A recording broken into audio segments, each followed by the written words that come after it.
Welcome back to another scary night tale. Tonight we unravel a chilling story about a desperate father who takes a night shift janitor job in a mysterious building, only to discover that the job description included more than just cleaning. As shadows move, mirrors deceive, and unspeakable horrors lurk in the darkness, he realizes too late that this is no ordinary gig.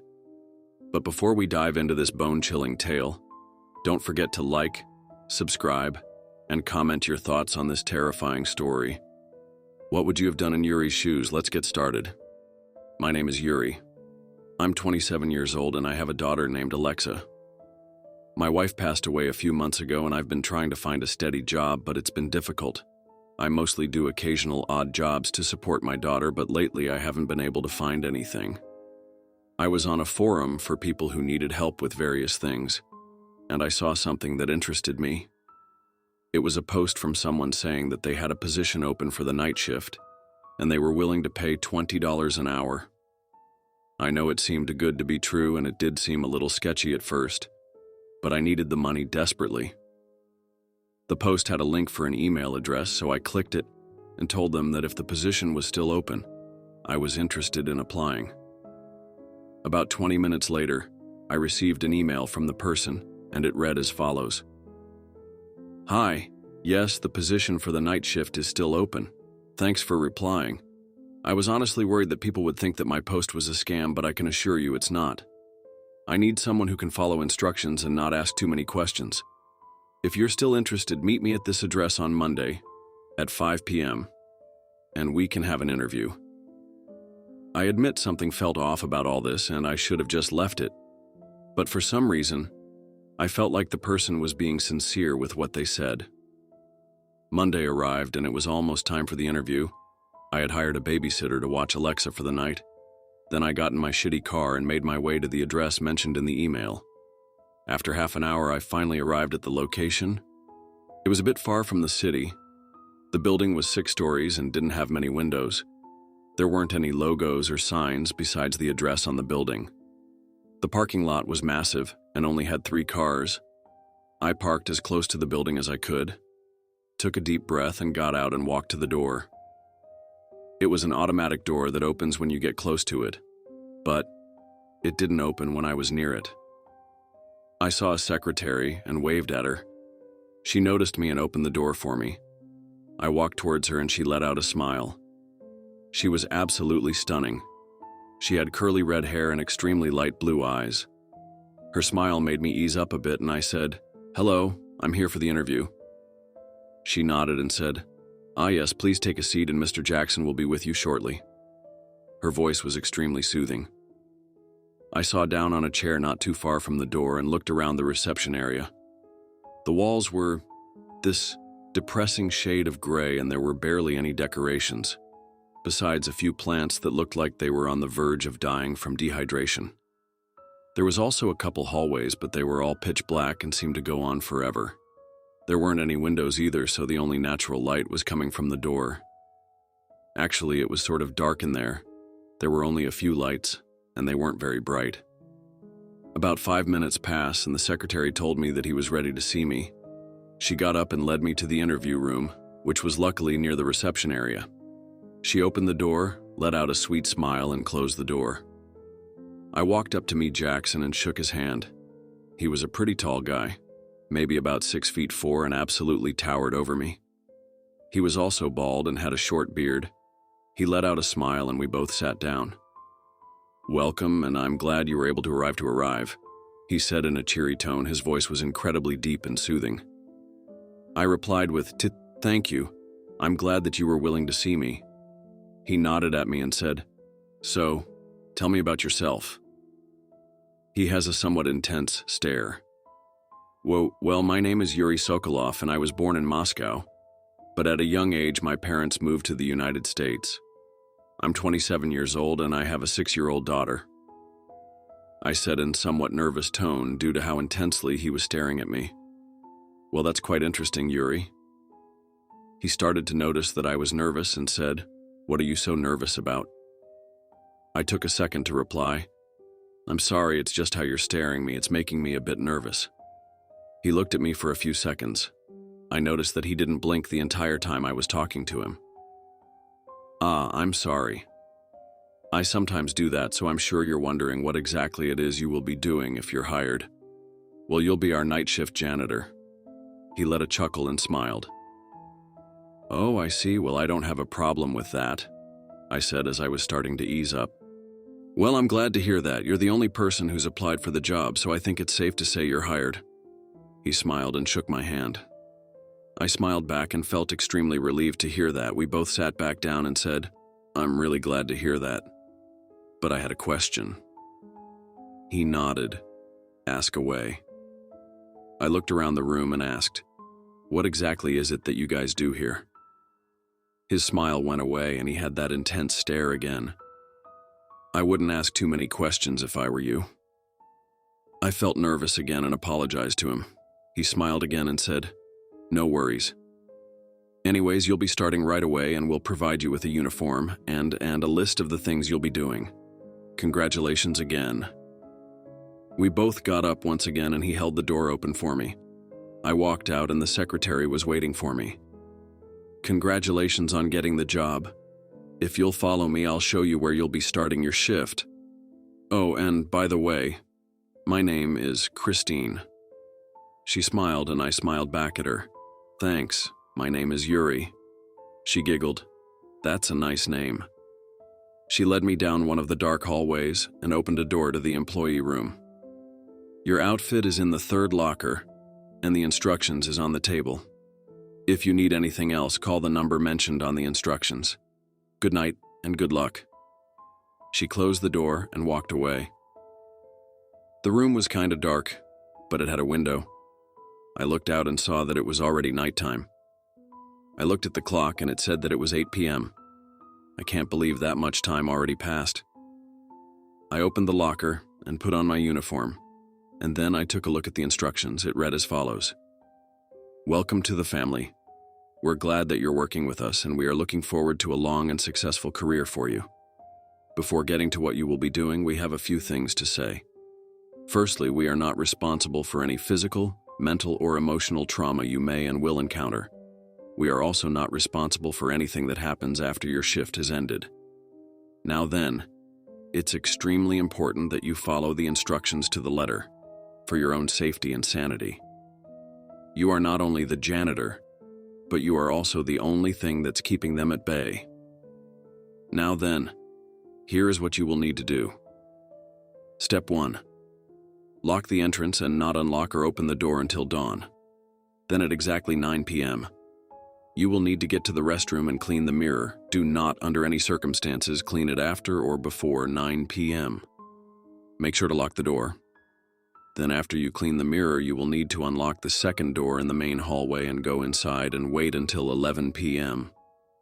You may hear something knock and try to open the door.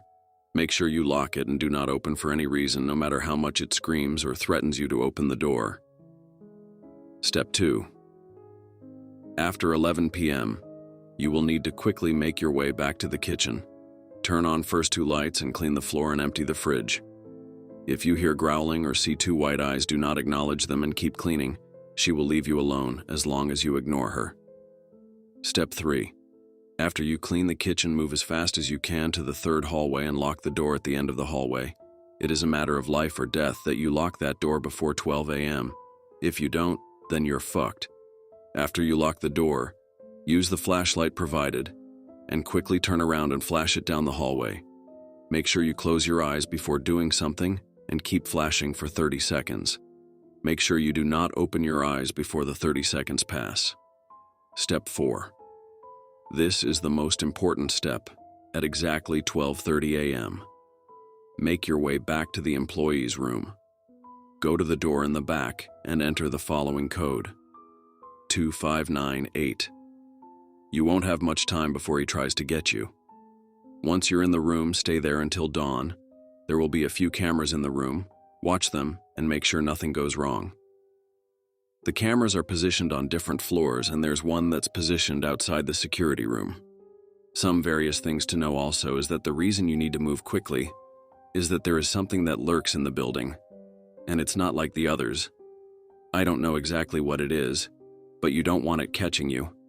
It can't stand light, so if for whatever reason you see it, you may only have a couple seconds to use your flashlight before it kills you. Again, welcome to the family. I was honestly in shock. What the fuck did I get myself into? This had to be a joke, but somehow I knew it wasn't. I looked at the time and it was 8:58 p.m. I quickly opened the door and made my way to the restroom, looked at my watch, and it was now 9 p.m. I locked the door, got some cleaner and a rag, and started to clean the mirror. I heard something trying to open the door and it let out a high-pitched screech. After what felt like an eternity, it left. I finished cleaning the mirror and ran as fast as I could to the second room in the hallway, unlocked it and shut the door and locked it. I took a minute to catch my breath and looked around the room. It was a dirty apartment room with old furniture. I walked around and sat down on the couch in the middle of the room. It wasn't very bright, but you could still see everything in the room. I looked at the time, and it was 10:22 p.m. I had to stay until 11 p.m. I looked around some more and I noticed something. There was a figure at the end of the room. It almost blended in with the darkness and had an unnaturally wide grin and pure blue eyes. I stared at it for a while, and it never moved an inch the entire time I was in that room. It was finally 11 p.m., and I got up and ran out of the room into the kitchen. I turned on the lights like the instructions said and started to clean the floors. Almost immediately, I heard a deep growl. It was almost human, but it had a demonic echo to it. I ignored it and kept cleaning. A minute later, I started feeling like I was being watched, like something was staring deep into my soul. In the corner of my eye, I saw two white eyes staring at me. I did my best to ignore it. Once I emptied the fridge, the eyes got closer to me. I started to hear what sounded like someone calling me, but I kept ignoring it. After I cleaned the kitchen, I printed to the third hallway. The building was pitch black, and the only way I could tell where I was going was by a few dimly lit lights that marked the rooms. The entire time during my shift, I felt like something was chasing me, like something wanted to rip me apart. That only made me run faster. I eventually made it down the hallway after what felt like an eternity and locked the door. Immediately after, I felt something bang up against the door and scratch at it. I fell back, and after a few seconds, I remembered I needed to get my flashlight. I got it out, turned it on, and turned back, closing my eyes. I heard a loud screech, like something was in extreme pain. It was almost deafening. 30 seconds had passed and the screeching was gone. I opened my eyes and ran to the security room. On my way there, I tripped, and as I did, I heard something running towards me. I was scared shitless and turned on my flashlight and shined it down the hallway. For a split second, I saw a figure run back into the darkness. I wasn't able to get a good look at it. I made my way back to the employee room and got to the door, used the code, and closed the door. I took a deep breath and wondered what the fuck I got myself into for a few minutes. After I looked around the room, it was a small, brightly lit room with 7 cameras, 1 for each floor, and the one outside the security room. I walked to the cameras and looked at them. Every floor in the building was pitch black with the exception of dimly lit lights marking rooms and such. About an hour passed and nothing really happened, except for the occasional scratching at the door. Although at 4 a.m. I saw something in the camera on the first floor. There was a figure that looked just like my daughter, staring into the camera. My eyes widened as I wondered what the fuck was going on. She said, "Please, Daddy. Help us, I'm scared." She was crying uncontrollably, and I tried to open the door, but it was locked. I tried to unlock it, but nothing happened. I kept trying to unlock the door, and I tried to break it down, but it didn't even budge. There was a phone, and I tried to call the police, but as soon as I did, I heard a loud, deafening screech coming from the phone. I recoiled and held my ear. I looked at the camera, and Alexa was still crying, and eventually something started to approach her. She looked and screamed, and for a second I saw something jump at her, but the camera then went out. The audio was still on, and all I could was a mix of screaming and flesh being ripped apart. I started shaking, and my eyes teared up. I began frantically banging against the door to open it, but to avail. I slid down and the door and started sobbing. I thought to myself, how the fuck did she even get in? What happened to her babysitter? What the fuck was that thing? I lost the only thing I had left in the world. After about 20 minutes, I heard the phone ring. I answered it, and I heard Mr. Jackson over the line. Hey Yuri, I just wanted to check on thing and see I interrupted him and said, listen, you motherfucker, why didn't you tell me this building was fucking haunted? And how the fuck did my daughter get inside here? I just watched her get ripped to fucking shreds by some demon. Mr. Jackson said, whoa, calm down, Yuri. Listen, you were hallucinating. I forgot to mention that in the instructions. The creature will try to trick you into coming out. Alexa is home safe in bed. I calmed down, but realized what he said. Wait, how do you know what my daughter's name was? The line went dead.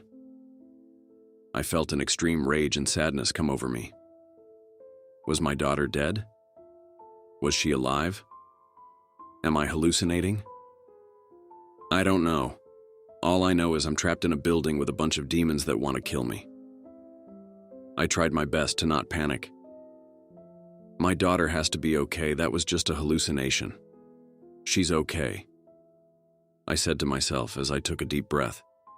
It was finally dawn, and my shift had ended. The door unlocked and I ran out as fast as I could. Got into my car and drove back home. To say I broke the speed limit was an understatement. I had to have been going 80 miles per hour. Eventually, I made it home, opened my door and called for Alexa. Nothing. I called for her again. Still nothing. I ran up to her room. Each step was heavier than the other. I opened the door, and I saw her, sleeping in bed. I ran to her and hugged her as tightly as I could. She woke up and asked what I was doing. Alexa, oh my God, I'm so glad you're okay. I was trying not to cry. Of course I'm okay, Daddy, why wouldn't I be? She asked, still half asleep. I hugged her again and looked at her, but then I noticed something, her eyes. They were pure blue. Is something wrong, Daddy? She started to form an unnaturally wide grin, and then I realized, this isn't my daughter. This was that thing from the building. I stood up and started breathing heavily. I ran out of the room and locked the door. I yelled for the babysitter and no one replied. I looked around and noticed a trail of blood leading to my room. I reluctantly walked towards it, and there I saw the mangled body of the babysitter. Her head was split in half and her organs were spread out around her. I vomited and tried to call the police. The line was dead. I even tried to run out of the house, but the door wouldn't budge and the windows wouldn't break. I was trapped in this house with that thing. I ran back into my room and I saw a note on the bed and a check. The note said, "Congratulations on surviving the night. However, it seems you won't be back for the second night. I'm sorry about your daughter, but she'll make a fine addition to the family. As will you. I hope it won't be too painful. From Mr. Jackson." That son of a bitch, I should have known this was all a trick, but I was too stupid to realize it. My daughter is dead because of me, and soon I will join her. I know you all probably don't believe me, but honestly, I don't care. I don't know why I even wrote this all out. I'm so sorry, Alexa. I'll join you soon.